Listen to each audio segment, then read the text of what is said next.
Bienvenue dans cette nouvelle vidéo, l'épilogue et dernière vidéo de notre périple au Népal. Nous, c'est Virginie et Benoît. Depuis 2 ans, nous sommes devenus voyageurs à temps plein avec nos 4 filles. Et nous avons tout quitté pour découvrir ce que le monde a à nous offrir. Après une plongée dans l'inconnu avec notre arrivée à Katmandou, le départ sur le circuit de l'Annapurna, les grosses difficultés des 2e, 3e et 4e jours, et la beauté du 5e jour, nous entamons notre 6e jour de randonnée au cœur de l'Himalaya.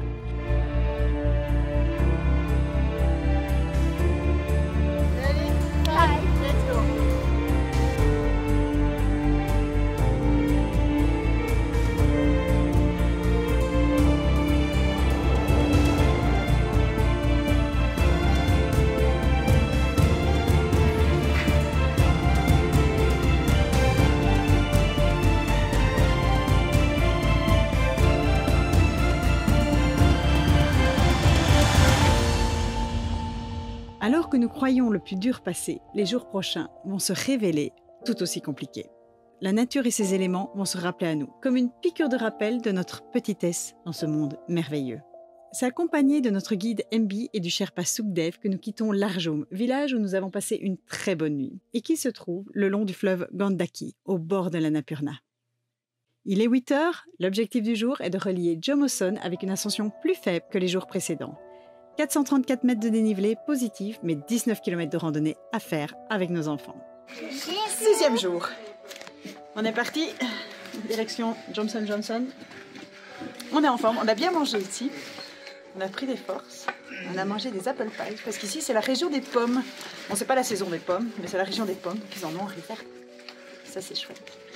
Et normalement aujourd'hui on va traverser des vergers, je pense. Mais à part qu'ils seront sans pommes.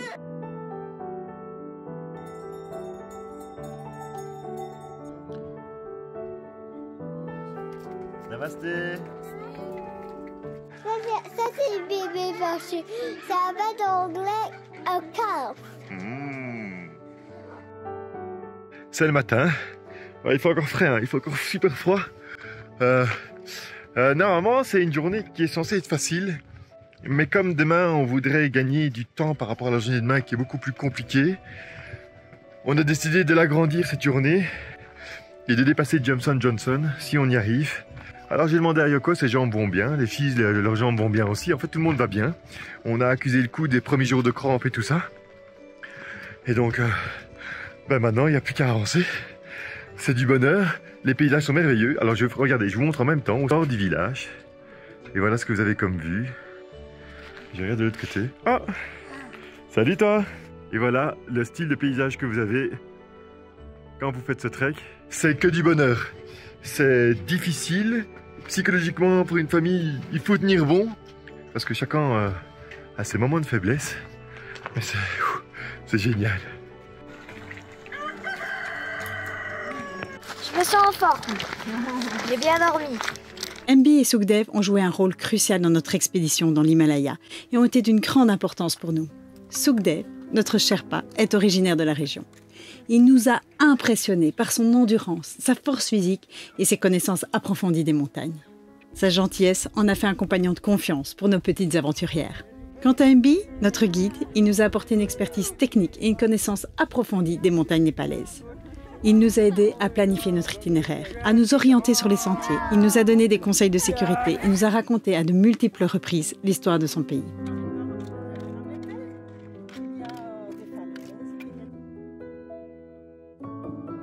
Grâce à leur assistante constante, nous avons pu nous concentrer pleinement sur la beauté des paysages et les défis de l'aventure, sans nous soucier outre mesure de la navigation ou de la logistique.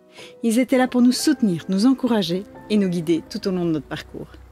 Parce que des obstacles, ce trek en regorge. Good job! Ce qui m'étonne le plus ici, c'est le calme. Hormis le bus qui passe, l'ambiance est à la sérénité.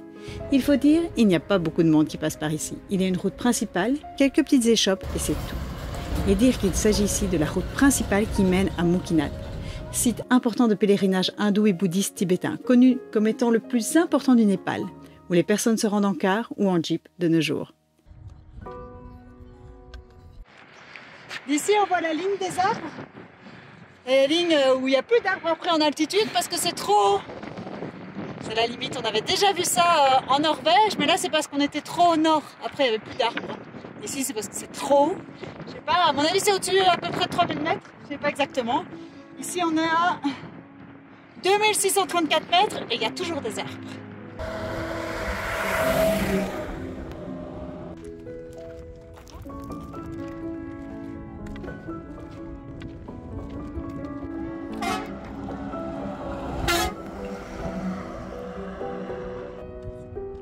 Durant notre trek, nous affrontons plusieurs fois des vents forts, couplés à la poussière omniprésente sur les routes et les chemins de randonnée. La poussière, elle peut provenir de plusieurs sources au Népal, notamment de la circulation des véhicules, du passage des troupeaux de bétail, de la sécheresse ou encore des constructions. Dans cette région, il n'y a plus plu depuis plusieurs mois. Mais quand cela se produira durant les mois d'été, ce sera le déluge, faisant écrouler une partie de la montagne sur la route et réduisant à néant les tentatives de construire un chemin durable. Ce n'est évidemment pas pour tout de suite. À l'heure qu'il est, cette poussière nous oppresse et le froid devient piquant. Nous nous réfugions dans une lodge qui, grâce à son poêle et à sa nourriture exceptionnelle, nous réchauffe et nous remet d'aplomb pour la suite de la journée. Un dalbat. Alors, dedans, il y a du riz, des légumes verts, je ne sais pas leur nom, des patates, une soupe aux lentilles, et ça, je ne sais pas du tout ce que c'est, mais c'est très bon. C'est une sorte de chips. Le plat principal népalais, on peut servir 3 fois le repas, donc on peut servir 3 fois la soupe, le riz et les patates, mais je ne pense pas que le reste on peut servir. Et les Népalais, ils mangent ça au midi et au soir. Ils ne mangent pas le matin. Après nous être reposés, notre périple nous fait passer par Marfa. Marfa, c'est un charmant village situé dans la région du Mustang au Népal, niché dans la vallée de la Kali Gandaki, entre les majestueux sommets de l'Annapurna et du Dholagiri. Marfa est réputé pour son ambiance pittoresque et son riche patrimoine culturel. L'un des aspects les plus remarquables de Marfa est sa renommée en tant que village de pommes. La région est connue pour sa production de pommes de qualité et Marfa est célèbre pour son jus de pomme et son cidre de pomme. Le village lui-même est composé de petites maisons en pierre au toit plat, typique de l'architecture traditionnelle du Mustang. Les ruelles étroites sont bordées de murs blancs, ornés de peintures bouddhistes colorées, ajoutant une touche artistique à l'ensemble. Marfa abrite également plusieurs monastères bouddhistes, témoignant de l'influence culturelle et religieuse de la région. C'est en sortant de Marfa que le dépaysement est le plus complet. Nous avons rejoint la limite des arbres. Ici, plus aucune végétation. Nous nous sentons sur un sol lunaire. Mais le vent devient de plus en plus fort. Il nous pousse dans nos pas. Le froid transperce nos vêtements. Nous sommes gelés. Le contraste est tellement saisissant.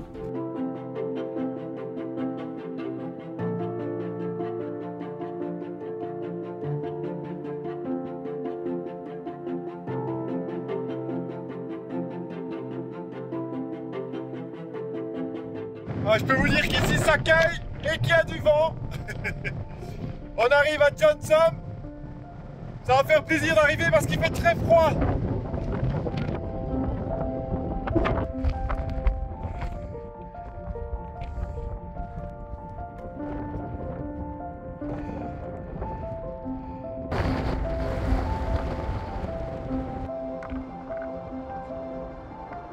La route devient un peu monotone et notre fatigue ne fait qu'augmenter.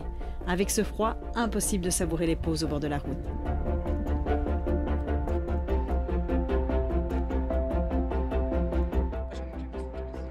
Il est tout scratchy, il n'y a rien de... Il est terrible. Parce qu'il y a vraiment un truc à vous là-dedans. Ça reste en sneakers.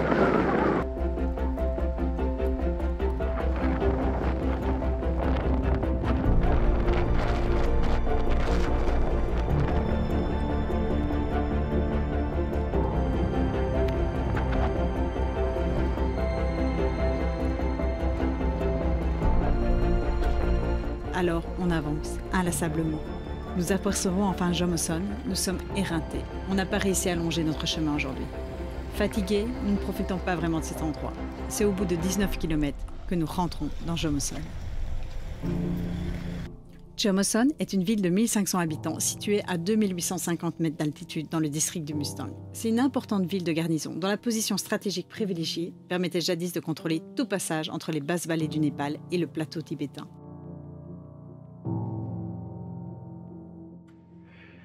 J'ai l'impression qu'il a gelé cette nuit.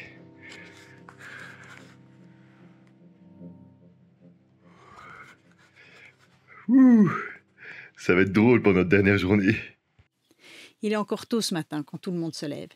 Et pour cause, il a fait très froid durant la nuit. Jameson étant une ville plus riche et avec un petit aéroport, il a été plus compliqué de négocier une chambre et avons donc choisi de prendre au plus simple. Mais cette simplicité se résume à une chambre où nous étions entassés avec une petite lucarne. L'humidité est constante, voire oppressante. La soupe de la veille se résumait à de l'eau de cuisson. Nous ne voulons pas retenter l'expérience. Il nous faut des forces pour cette dernière journée. Nous suivons notre instinct et sortons de la ville pour découvrir un petit restaurant népalais. Celui-ci est très accueillant, dans le froid ambiant. Nous dégustons des pancakes, ça c'est un vrai petit déjeuner de randonnée, au milieu des montagnes.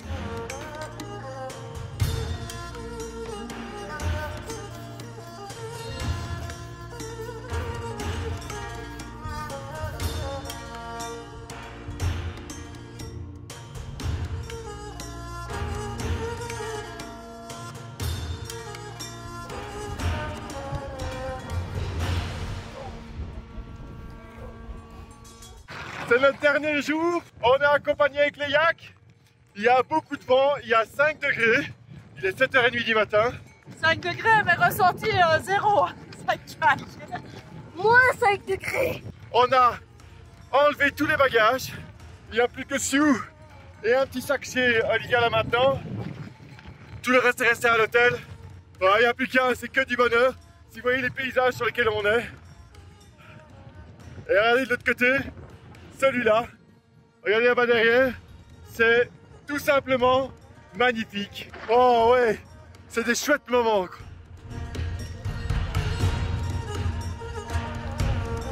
Ce matin, c'est notre dernier jour de marche. Nous sommes à 2850 mètres d'altitude. Nous pouvons aller jusqu'à Lupra. Plus haut, la ville de Mukinat nous tend les bras, mais celle-ci est située à 3500 mètres d'altitude, une limite avec des enfants. Si nous y allons, nous devrons redescendre d'altitude dans la journée. Nous ne pourrons pas y rester la nuit. L'aller-retour est impossible en une seule journée avec des enfants. Nous prévoyons donc de nous arrêter à Lupra pour nous permettre de redescendre sous la barre des 3000 mètres la nuit en revenant à Jameson. Vu que nous reviendrons rapidement à Jameson, nous unissons nos bagages. Voyant que nous étions libres de portage, Yoko en profite pour se faire porter. Elle montera sur notre dos afin de pouvoir avancer rapidement. C'est fou comme c'est complètement désertique. Depuis maintenant quelques kilomètres, même avant Johnson, il y avait déjà la limite des arbres. C'est... Regardez. Il n'y a rien, il n'y a pas un arbre. Il n'y a pas une fleur. Il n'y a strictement rien. Un 4x4 de temps en temps qui passe. Même les routes sont foutues. Je suis content d'avoir emmené mes enfants ici.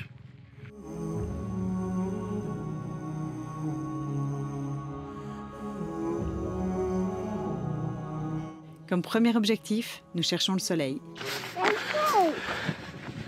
Je profite du premier rayon de soleil de la journée. Ça fait du bien.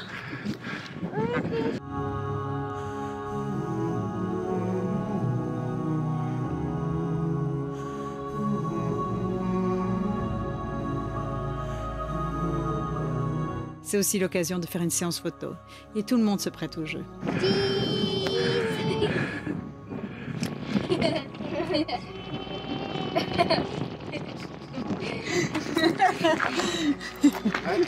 Nous bifurquons rapidement de la route pour prendre la direction de Lupra. Il s'agit d'un petit village qui nous a été conseillé pour son authenticité.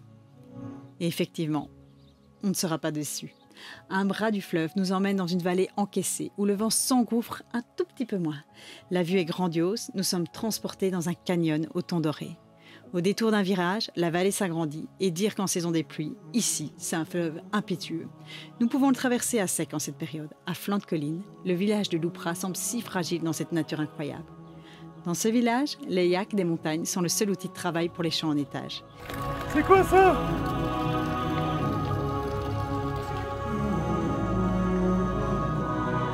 Ici, pas de grande chaîne d'hôtels, mais 2 lodges. L'une d'elles nous accueille. Point d'orgue de notre trek, elle est le lieu idéal pour savourer le périple accompli. On souffle, on l'a fait, on n'en revient pas. Nous sommes super fiers de nos enfants. Alors, dernier jour, il est 11h. Et regardez cette vue magnifique. Nous sommes dans la vallée du vent. On voit au loin les montagnes enneigées. Nous sommes dans le petit village de Loupra, qui est un minuscule village. On va manger ici. On est déjà à 3000 mètres d'altitude. On va manger un bon dalbat local pour se mettre en forme. Bon, ici, on n'a croisé aucun randonneur, aucun trekker. Je pense qu'on est les seuls à venir par ici. En fait, les gens ils font le tour de l'Annapurna dans l'autre sens et puis après ils prennent la route et ils repartent, tandis que nous on prend les anciens chemins de trek avant qu'il y ait une route. Et donc voilà, ici il n'y a personne à part les habitants. Il y a quand même un restaurant, parce qu'il y a des restaurants partout. J'ai vu je pense 2 guest houses dans ce mini village et puis c'est tout. Et je pense qu'on est les premiers clients de l'année. Ça va faire du bien de manger, de reprendre des forces avant de repartir parce qu'il fait froid mais en même temps le soleil il tape, alors on chauffe, c'est dur de trouver le juste milieu au niveau des vêtements, pas avoir trop chaud, pas avoir trop froid. On est fatigué.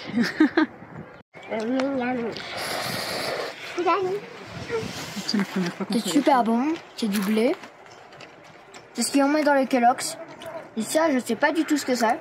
En tout cas c'est très bon aussi. Nous mangeons un dernier repas dans ces montagnes. Ici, l'accueil est chaleureux. Nous sommes les premiers touristes depuis des mois. Ah, c'est quoi ça? Chili. Allez, let's go.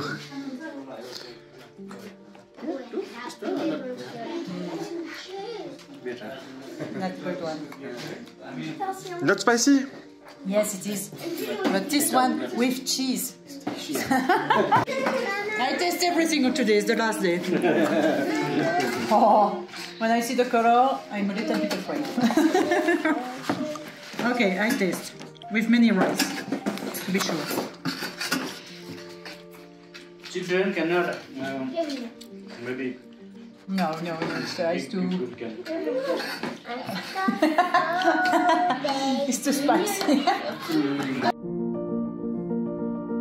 Depuis la construction des routes, ce village est malheureusement un petit peu oublié. C'est dommage, car ici, nous sommes exactement là où on voulait être en venant au Népal.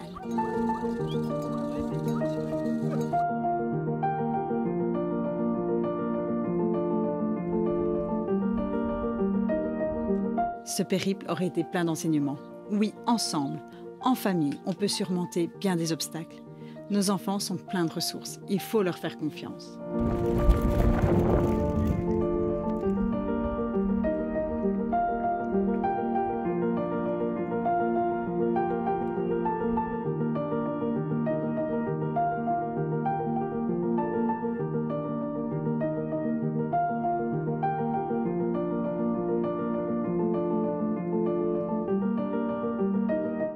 En ce qui concerne notre équipement, la simplicité était la clé.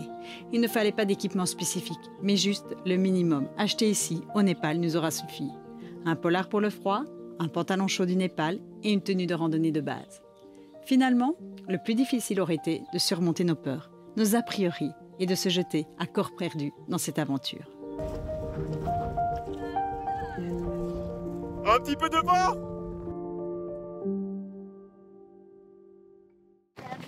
Je suis dans le vent. Et maintenant, nous avons fini le trek. Nous avons été jusqu'à Loupra, ma casquette est très bien à cause du vent. Nous allons jusqu'à Johnson, rejoindre l'hôtel. C'est fini, on est content d'avoir fait. Il y a un vent de dingue. Je mets dans l'autre sens, comme ça je m'envole pas, je sais pas si on m'entendra. Bon, regardez cette vue. Youhou!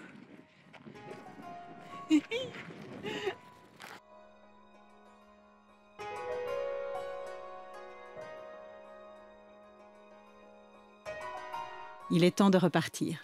Plusieurs possibilités s'offrent à nous. Le bus local, le bus touristique ou encore le 4x4.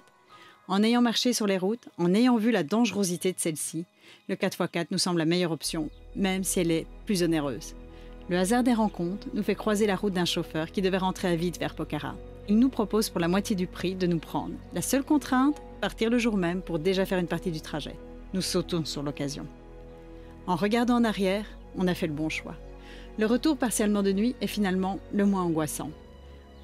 En effet, quand on est sur les routes, le ravin à notre gauche ressemble plus à une abîme, où le moindre écart nous conduirait droit dedans.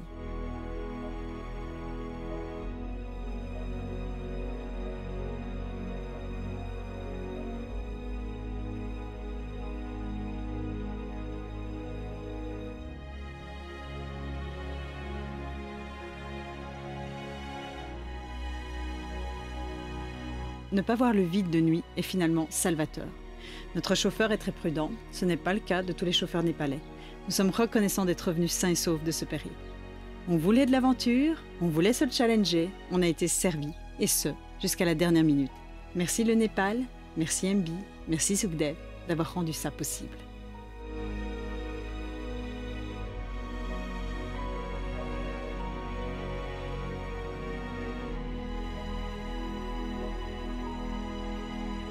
सरर बगले काली गण्डकी जमसोमे बजारमा हजुर 12 बजे हावा सरर घर हाम्रो पोखरा